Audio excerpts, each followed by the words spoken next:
If you have an audio and you want to visualize it, then you can go around onto the audio section right here and bring in an audio that you want right here, just like this. So if I were to play this, you do hear out the audio, but the screen is blank.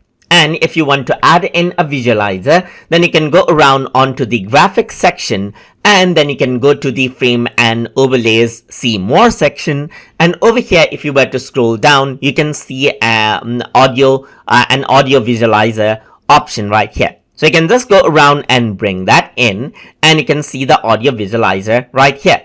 Let me just go around and zoom in right here, just like this, and then click and drag this out onto the beginning, and let me just zoom this in right here, just like this, and then pull this out. So once I do that, I can press the play button, and you can see the audio getting visualized, and you can go around over here just like this and choose the outer color right here, just like this, and you can go around, choose the inner color over here, just like this, and change how the visualizer looks right here as well. So you can go to the audio visualizer option right here, press the play button,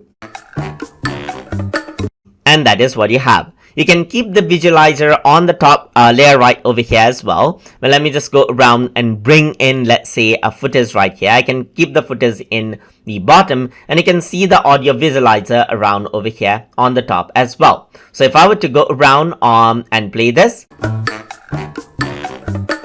you can see the audio visualizer on the top of the video as well. And that is how you can go around and add in an audio visualizer overlay inside of Microsoft Clipchamp. So I hope you guys learned something as always. And as always, please like, comment, share, and subscribe.